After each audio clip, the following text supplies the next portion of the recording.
Hello everybody, welcome to Savage Ink Studios. I'm your host Ink, and today's Sketchbook Storytime is about The Last Straw. Now, the majority of the stories that I tell here on my channel are stories from my past. Eventually, I will get my entire life story out, I am sure. This is a combination between a story of my past and something that has just happened. So, here's a little backstory from the very, very beginning. When I was born, my parents were together still, but only up until I was about 2. During these 2 years at the beginning of my life, my dad did not pay for baby food or diapers or clothes. My mom and the people who supported my mom took care of that, while my dad invested in my future. So he said. My dad was a huge Magic the Gathering fan, loved the game, loved to play, and during the 2 years that him and my mom were together, he worked hard to get rare cards that were worth a lot of money between playing, buying, trading, winning, and worked really hard to get really rare cards that would be worth a lot of money that eventually he would sell as an investment in my future, or give to me to sell as an investment in my future. This was not uncommon knowledge by any stretch of the imagination. He was always telling my mom, these are investments in her future, it's important. He talked to his friends about these important investments in his daughter's future. And he, during this 2 years when he was still with my mom, got his hands on his Pride and Joy card, the card that was going to finance my life after 18, essentially. He got a mint condition Black Lotus card, which he spent my whole childhood telling me about how he got this card and how it was for my future and how it was such an expensive, great card. It was a great card, and he talked about it all the time and told me, when the time comes, it's going to be yours. This was even during the time where I was growing up with him, where we didn't necessarily get along, but my entire life I was told, this is my investment in your future. This is for you. So, when I was 3, he met another woman, and I think I was about 5 when they got married. And this woman was not a big fan of his gaming habits. So much so that after I turned 18, when his wife would go on scrapbooking retreats, he would actually invite me and my partner over to play Magic cards with him, telling me that he wasn't allowed to play when she was home because she didn't like him playing the game. So when she was gone for a week, he would invite me over to play with him because it was the only opportunity that he had. Important thing to keep in mind. During one of these visits, he actually said, I know I have that card somewhere here. Do you want me to look for it for you so I can give it to you? And at this point, it was late at night, his kids were in bed, whatever. And I told him, no, let's just, have a couple beers, play the game, and we'll look for it some other time during the day. And he had mentioned during that point that, there's not a whole lot of opportunities that he would have because he can only do anything with his cards when his wife isn't home. But I wasn't worried about it, I was pretty financially stable by that point in time, and I really just wanted to sit and enjoy a game of cards with my dad. So I said, don't worry about it, another time. And as those of you who are up to date on my channel know, my dad passed away a little over 2 years ago. I don't like people who think that someone dying means automatically it's something to gain from. I see the people who fall on dead relatives' homes and just pick apart everything for what they want, what they want, what they want, what they want. And it disgusts me. They're vultures. I'm not that person. You know, my grandmother, when she passed away, I didn't end up with a single thing of hers, which is not a problem for me. When she passed away, I was heartbroken. I was devastated, and the last thing on my mind was, what can I gain from this woman's death? Now, my dad, I don't know if he had a will, or if everything just automatically went to his wife and was supposed to. I don't know. All I know is that throughout my entire life, this was one of two things that my dad had always said was meant for me. I remember the other item was almost offhand like a joke. I was helping him clean out the garage one time, and there was this cool handmade wooden dragon. And I'm like, oh, this is neat. Can I have it? And he's like, yeah, when I die. I'm like, that's not funny. Don't talk like that. You're going to live forever. Which, again, was an offhand comment and was only brought up a couple more times during his life where he's like, yeah, you know, and the dragon that you're going to get when I die. But when my dad passed away, I am not the person who falls on the belongings. As of right now, my stepmom, right after he passed away, gave me a box of, like, some kind of video game thing, I guess. It's Warcraft or whatever.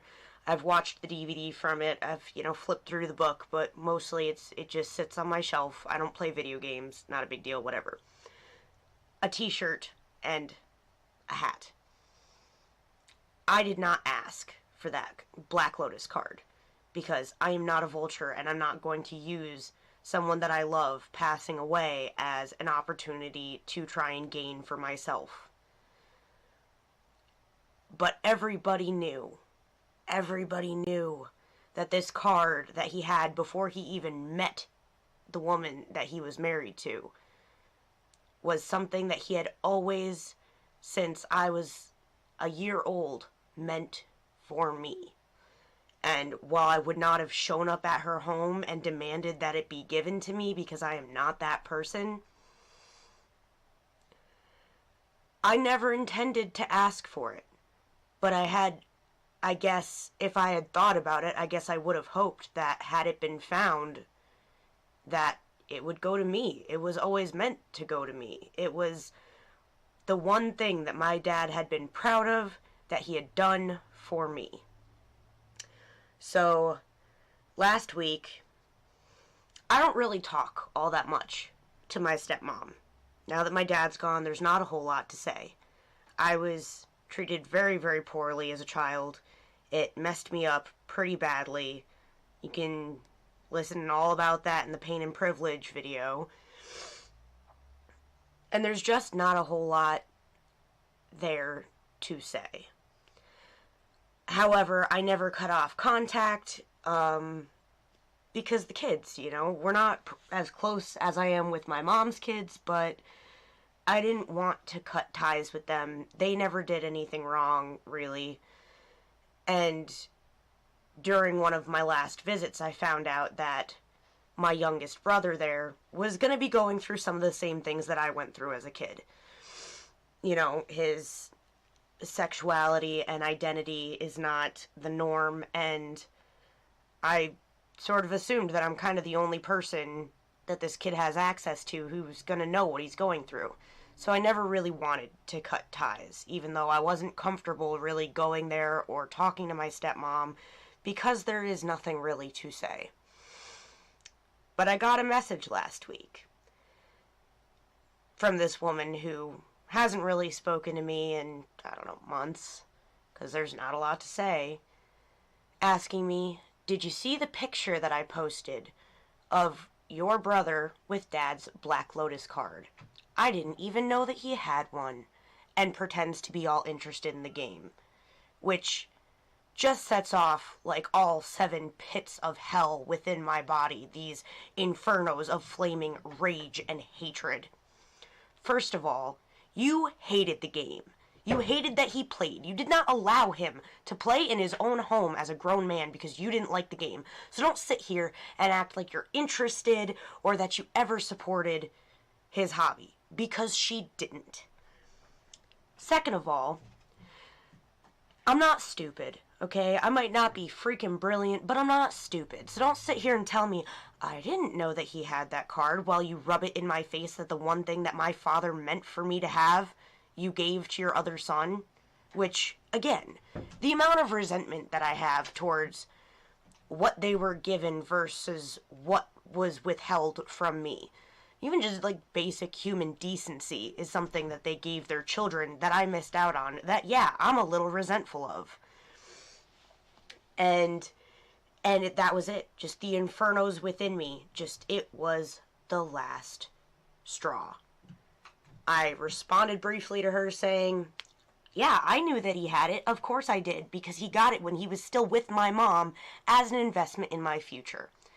Her response was, oh, haha, yeah, Dad is always so silly, thinking that, his cards were worth more than they were.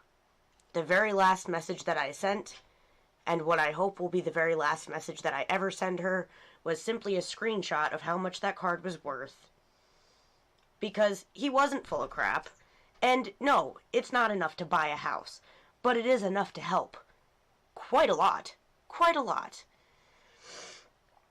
But none of that is the point. The point is, she wouldn't have messaged me, rubbing it in my face that she gave the one thing that my dad meant for me to her son, which is a reoccurring theme in my life, unless she knew. So obviously she knew, which she knew was going to devastate me.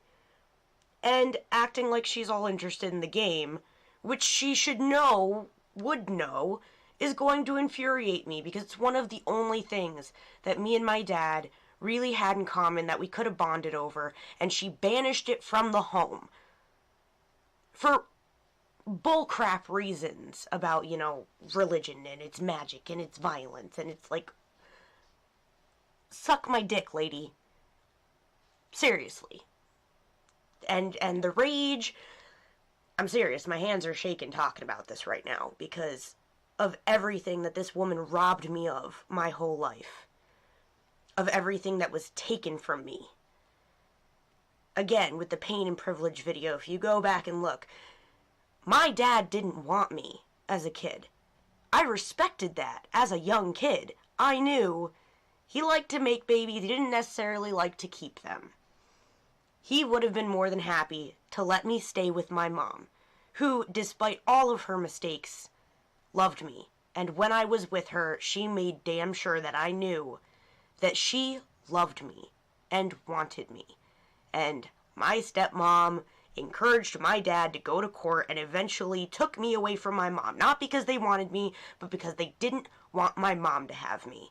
And that messed me up so bad my whole life. Living in a home where I felt like I wasn't welcome.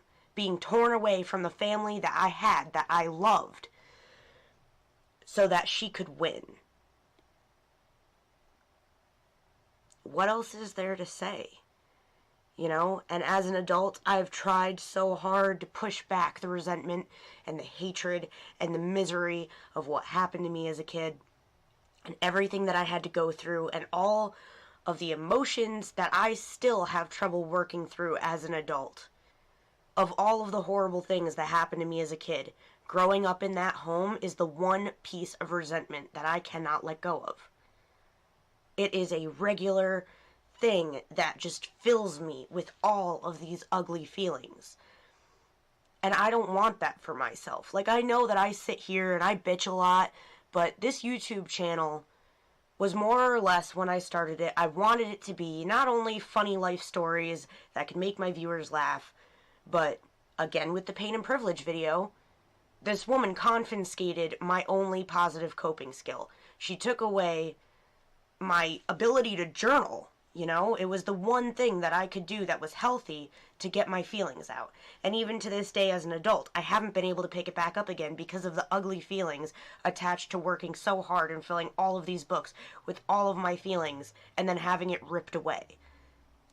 This YouTube channel was supposed to more or less be like my new journal. I might not be able to write down my feelings because of all of the ugliness that I have attached to journaling, but maybe I can just tell my story and get my feelings out like this. So I know that, like, I bitch and I'm negative and that's a bummer, but I want peace within my life. And part of this YouTube thing, aside from getting my art out there and just trying to be part of a community, part of it was supposed to be a positive way to get my feelings out. And I want peace. I want to be able to get that out and just take a deep breath and be at peace with my life. And the one thing in my life that brings me constant discord in my mind every time that I try to think about it is this woman and everything that she has done to me, and I cannot let go of this resentment. I cannot let go of this anger, and I cannot get past it. This was the last straw. I no longer want anything to do with this woman, and I'm going to miss those kids. Really. And I'm not going to message her and blow up at her and be angry and tell her everything that she's done to me and how it makes me feel and that she's too toxic to be in my life. I'm not going to do that. But I'm done responding. I'm done looking. I'm not taking any more messages or phone calls. I am not going to let this woman rent any more space in my head. And I am not going to let her disrupt the peace that I'm trying to create in my life. This is the last straw. I'm done.